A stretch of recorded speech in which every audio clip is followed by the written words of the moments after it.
जब हम बात करते हैं कि ये ऑटो इम्यून जैसा है, या फिर अगर हम अपने बारे में सोचे कि मैं इसको कंट्रीब्यूट कैसे कर सकता हूँ, या फिर मैं कैसे कंट्रीब्यूट कर रहा हूँ, और अगर मुझे वो कम करना है, मुझे अगर ये जो जैसे हमने शुरुआत में ही बोला था कि हमारा सामाजिक ये जो पर्यावरण है वो स्वस्थ नहीं है, स्वस्थ तो नहीं। इसको स्वस्थ बनाने के लिए एज ह्यूमन बीइंग या एज इसका जो कंपोनेंट हूँ मैं, जैसे हमने बोला कि अपना शरीर का एक भाग है जो दूसरे को हार्म कर रहा है, तो अगर मैं किसी को हार्म ना करूं, तो ये सोच के वो व्यक्ति ने क्या करना चाहिए, या फिर सामाजिक एनवायरनमेंट जो है वो अच्छा करने के लिए हम खुद से क्या प्रयास कर सकते हैं?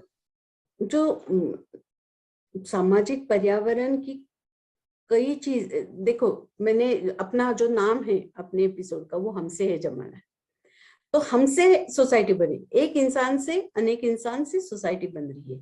तो हर एक इंसान की वो सोशल पर्यावरण में, सामाजिक पर्यावरण में योगदान है, जैसा भी है, बुरा भला है। तो पहले ये हमें एक्सेप्ट करना है कि हर एक इंसान, हर एक औरत, हर एक इंसान, हर एक बच्चा, हर एक बूढ़ा हमारे सोसाइटी का घटक है, और वो उनकी सबकी वैल्यू है, अपनी अपनी वैल्यू है, उसमें योगदान है। तो जैसे अपना नेचुरल एनवायरनमेंट रहता है ना, नेचर, तो पेड़ भी जरूरी है, पशु भी जरूरी है, पक्षी भी जरूरी है, चींटी भी जरूरी है, इंसेक्ट्स भी जरूरी है, कोई एक ग्रास है वो भी जरूरी है। तो हर एक वो इकोसिस्टम का हर एक घटक, उसका एक जगह है। वैसे ही हमारे समाज में अपना हर एक का एक वैल्यू है, एक स्पेस, प्लेस है। तो अगर हम ये समझ पाएंगे, और कोई भी घटना को हम दूसरी बाजू के नजर से भी देख पाएंगे, हम जो जो दिखाया गया है उस पे अंध बनकर नहीं विश्वास रखेंगे, हम सोचेंगे, हम सुनेंगे, हम देखेंगे। ये अगर हमने किया तो मुझे नहीं लगता कि हम प्रिजुडिसेस के शिकार हो जाएंगे। और प्रिजुडिस की शिकार कब होते हैं? बचपन से होते हैं।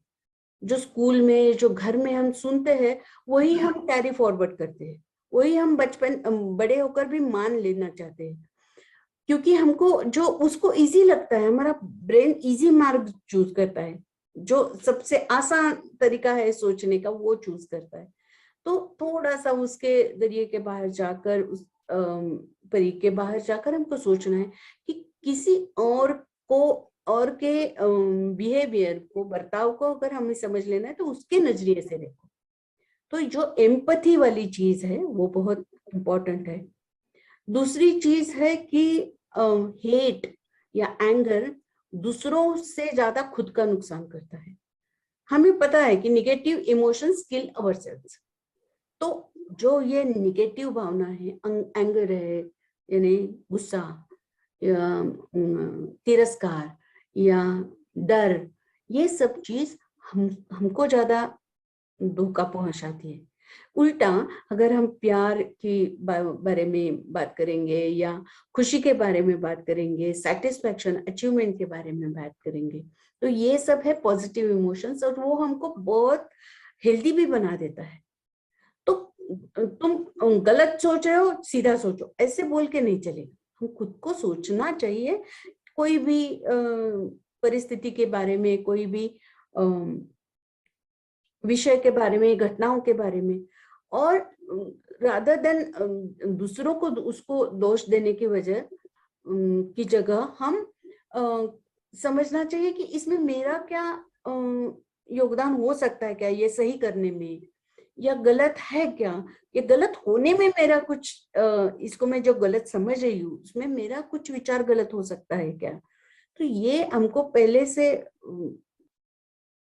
आदत लगनी चाहिए विचार करने की, घर में भी और बाहर भी, स्कूल में भी और परिसर में भी, कि बहुत सारे लोग हैं, बहुत सारे एस्पेक्ट्स है समाज में, बहुत सारे घटक है, और उन सब के घटक के अपने अपने लाइफस्टाइल है, अपने अपने जीवन जीने के तरीके हैं, और वो को एग्जिस्टेंस इज द की। कोई इधर बहुत ज्यादा फैन होगा वेब सीरीज का, तो मैं बोलूंगी सोनी लाइव पे एक बहुत लाइट सीरियल है, पेट पुराण करके, तो उसमें एक कुत्ता और एक बिल्ली को पाल लेता है एक कपल। और फिर उनको बहुत पहले डर लगता है कि कुत्ता जो भी एडल्ट है और बिल्ली का बच्चा वो साथ में कैसे रहेंगे, तो वो दूर रखने की कोशिश करते हैं उनको। और फिर एक दिन उनको दिख जाता है अचानक से कि वो दो बिल्ली उसके कुत्ते के शरीर पे आराम से सो रही है।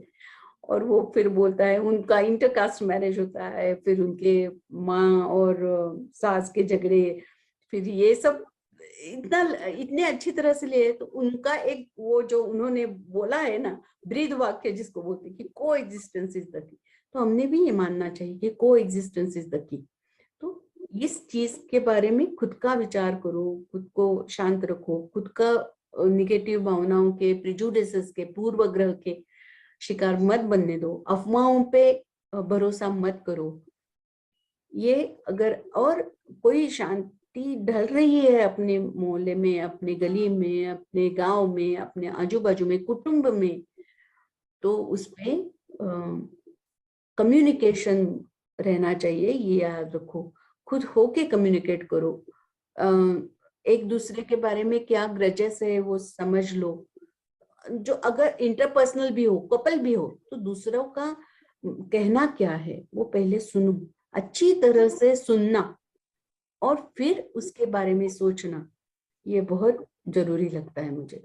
डेफिनेटली। और मुझे वन ऑफ द चीज जो लगती है कि व्हाट्सएप पे जो ब्लाइंडली मैसेजेस फॉरवर्ड होते हैं बहुत बार, हम उसके बारे में मतलब, तो वो स्टॉप होना चाहिए कि कहीं पे हम अगर ऐसे मैसेजेस फॉरवर्ड कर रहे हैं जिसके बारे में हमें 100% जानकारी नहीं है, तो मुझे लगता है कि वो स्टॉप करना चाहिए, क्योंकि वो ये वन ऑफ द फैक्टर है जो सामाजिक जो मानसिक पर्यावरण में आरोग्य बिगड़ता है, उसको फिलहाल बहुत डिस्टर्ब कर रहा है। बहुत बहुत ज्यादा, बहुत ज्यादा।